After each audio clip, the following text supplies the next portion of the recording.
사실 고양이는 사람을 무시하는 감정을 가지고 있지 않습니다. 고양이가 가장 좋아하는 음식은 뭘까요? 추릇? 생선? 둘 다 아닙니다. 이 밖에도 많은 부분들에 있어서 고양이에 대해 오해를 하고 있습니다. 이런 오해들로 인해 많은 고양이가 현재 버려지거나 파양당하고 있다고 알려져 있습니다. 이번 영상에서 이야기할 것은 바로 고양이와 관련된 오해에 대한 이야기입니다. 그러니 영상 끝까지 시청하시어 반려묘와의 관계가 더 깊어지기를 바랍니다. 영상을 1.5배속으로 시청하시는 것을 추천드립니다. 첫 번째 오해는 바로 고양이는 사람을 무시한다? 입니다. 최근 인터넷 내용을 보니 고양이의 귀가 30개의 근육으로 이루어져 있고 180도로 돌아가는 능력을 가지고 있는데 이는 사람을 무시하기 위해서다라는 글이 있었습니다. 이 내용은 당연히 사실이 아닙니다. 사실 고양이는 사람을 무시하는 감정을 가지고 있지 않습니다. 이와 관련해서는 뒤에 더 자세하게 설명해 드리겠습니다. 두 번째 오해는 바로 고양이는 생선을 제일 좋아한다? 입니다. 추루와 생선을 이야기하면서 고양이가 좋아하는 음식에 대한 이야기를 하였습니다. 역사적으로 보면 고양이는 항구를 통해서 전 세계로 퍼져나가게 되었습니다. 그러다 보니까 항구에서 서식하면서 먹을 수 있는 단백질들이 생선밖에 없었고 그러다 보니 우리가 생선하면 고양이가 떠오르게 된 것입니다.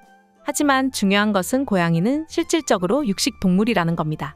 즉 생선이 아니라 닭가슴살을 제일 좋아한다고 알고 계시면 좋을 것 같습니다. 세 번째에 대한 오해는 고양이는 키우기 편하다 입니다. 먼저 고양이는 화장실을 알아서 가리고 강아지처럼 산책을 안 해도 되니까 키우기 편하다고 오해를 많이 하십니다. 일단 고양이는 고양이 숫자보다 한 개 더 화장실이 필요합니다.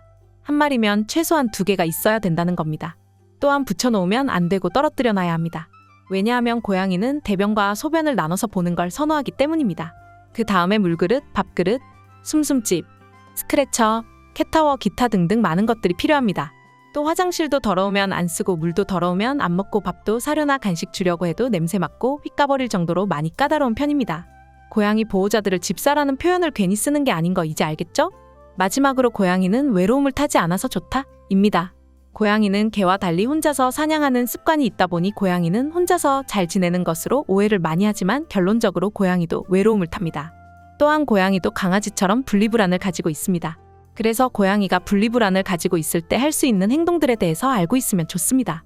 먼저 보호자가 나가려고 하면 갑자기 친한 척을 하면서 계속 쫓아다니는 겁니다. 다음으로 문을 열고 나가면 우는 겁니다. 다음으로 외출하고 들어왔을 때 대변이나 소변 실수를 하거나 물건을 어질러 놓는 것입니다. 이러한 것들도 고양이도 가지고 있는 불안감이나 외로움을 표현하는 것이라고 보시면 됩니다. 이처럼 우리는 고양이와 관련돼서 많은 것들을 오해를 하고 있는 것입니다. 그럼 이런 오해들은 어떻게 해소하며 소통을 해야 할까요? 먼저 고양이의 울음소리에 대해서 이해를 할 필요가 있습니다. 사실 고양이의 울음은 고양이끼리 소통을 하기 위해서 만들어진 게 아니라 사람을 향해 있다고 보셔도 좋습니다. 고양이끼리 울 때는 보통 여기 있다라는 정도의 표현을 하기 위해 발달됐습니다. 근데 고양이는 보면 대략 20가지 이상의 울음소리를 갖고 있습니다. 왜 이렇게 됐냐면 인간과 살아가면서 인간에게 자신의 감정을 표현하고 요구하고 원하는지에 대한 것들을 표현하기 위해서 울음이 변형됐다고 보시면 됩니다. 지금 들려드리는 이 울음소리가 어떤 울음소리인지 한번 맞춰보시기를 바랍니다. 이 소리는 대표적으로 고양이가 스트레스를 받을 때 내는 소리입니다. 보통 밤에 우는 고양이들을 보면 이렇게 우는 고양이들이 많이 있습니다. 관심을 끄는 울음은 낮은 음에서 시작해서 중간음 정도로 갑니다. 기분 좋을 때는 낮은 음에서 시작해서 완전히 올라가는 형태로 음이 높은 음에서 끝난다고 이해하시면 됩니다. 이런 과학적인 분석을 통해서 이해를 하신다면 고양이하고 오해를 더 안 하는 것에 도움이 될 것입니다. 또 대표적인 것이 바로 고양이의 꼬리 언어입니다. 고양이 꼬리는 대략 18개의 뼈와 40개가 넘는 근육으로 구성되어 있습니다. 보통 길을 지나가다가 만난 고양이가 여러분을 향해 꼬리를 어떻게 한 적이 많나요? 보통 고양이가 곱게 선 꼬리를 한다면 그 고양이는 여러분을 향해 많은 신뢰, 사랑 같은 것들을 표현하고 있다고 보시면 됩니다. 고양이끼리도 이런 소통을 하기도 합니다. 다묘 가정의 경우 서로 간의 꼬리를 크로스로 매치하기도 합니다. 이러면 그 두 고양이의 사이는 너무나도 신뢰하고 사랑하는 사이라고 보시면 좋을 것 같습니다. 지금까지 고양이 언어에 대한 얘기를 했지만 고양이의 신체 시간도 매우 중요합니다. 아시다시피 고양이 시간은 사람하고 다르게 흘러갑니다. 고양이의 평균 수명은 15년이라고 보시면 됩니다. 15살 정도 됐다면 대략 사람의 신체 나이로는 80세 정도 되는 신체의 나이를 가진 거라고 이해하시면 됩니다. 그래서 고양이 1살 때까지의 나이를 인간과 비교했을 때 15살, 2살 때까지를 24살, 그 다음부터는 4살씩 더하시면 됩니다. 그래서 2살부터 성묘로 많이 보고 있습니다. 그 다음에 6살이 되면 중년묘라고 보시면 됩니다. 10살이 되면 그때부터 노령묘라고 보시면 됩니다. 여기서 중요한 것은 고양이들이 갖고 있는 정서적 나이는 신체 나이와 다르다는 겁니다. 고양이가 갖는 정서의 나이는 보통 평균 3살 어린아이의 마음을 가지고 15년을 지낸다고 알려져 있습니다. 이 사실을 놓고 초반에 말씀드린 것처럼 고양이가 무시하는 것에 있어서 다시 한번 생각해 보시기를 바랍니다. 3살 조카나 3살 자녀분이 있나요? 그 아이들이 사람을 무시하나요? 3살 어린아이를 생각한다면 고양이의 마음에 대해서 조금 더 이해하시기 쉬울 겁니다. 그래서 고양이들에게 소통하고 오해하지 않는 방법은 고양이들이 표현하는 방법인 직접적인 표현들을 정확히 캐치하셔야 합니다. 그리고 반대로 정확하게 전달을 하실 수 있으셔야 합니다. 그래서 강아지나 고양이나 사람과 잘 지내는 방법은 이 동물들의 특성을 잘 이해하는 것에서부터 시작하는 겁니다. 인간 중심으로 생각을 하고 관계 주도성을 독점하지 않는 것이 중요하다고 보시면 됩니다. 현재 지금 천만 반려인의 시대에서 살고 있는 우리는 반려동물에 대한 본능과 특성을 이해하고 거기에 맞게 생활해야 합니다.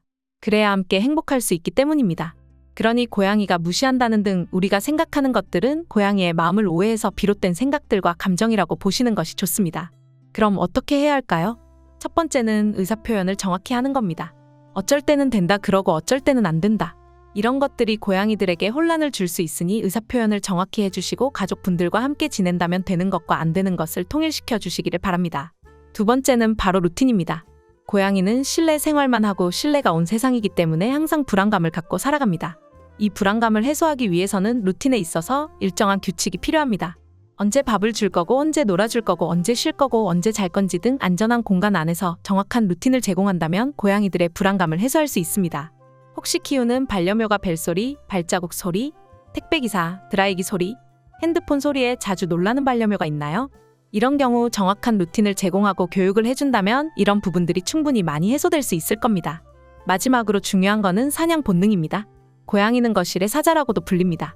거실의 사자는 얼마나 많은 사냥 본능을 갖고 있을까요? 이 본능을 충분히 해소해주지 않는다면 불안감을 키우고 다른 문제 행동으로 발현될 수 있습니다. 그리고 3살 어린아이들을 보통 어떻게 가르치나요? 항상 차근차근 정해진 규칙 안에서 정해진 루틴 안에서 아이가 필요로 하는 것들을 하나씩 가르치는 게 고양이를 15년 동안 대하고 소통하고 오해 없이 생활할 수 있는 팁이라고 보시면 됩니다. 이번 영상은 여기까지입니다. 고양이에 대한 오해는 좀 풀리셨나요? 새롭게 알게 된 부분도 있고 이미 알고 있던 부분들도 있을 겁니다. 하지만 중요한 것은 계속 언급했듯이 고양이의 본능을 알고 그것을 이해하는 것이 중요합니다. 거기서부터 건강한 관계의 시작이라고 봅니다. 그러니 평소 행동을 유심히 관찰하고 그에 따라 적절한 대처를 통해 건강한 관계가 깊어지기를 바랍니다. 이제부터는 절대 사람의 시선이 아니라 상대인 고양이의 시선으로 바라봐 주시고 대해 주시기를 바랍니다. 유익하셨나요? 이 밖에도 고양이 관련 영상이 채널에 가득 있습니다. 관심 있는 주제에 맞게 시청하시고 고양이와 관계가 더 발전되기를 바랍니다. 이번 영상이 도움이 되셨다면 좋아요와 구독 부탁드립니다. 감사합니다. 반려묘와 행복한 시간 되세요.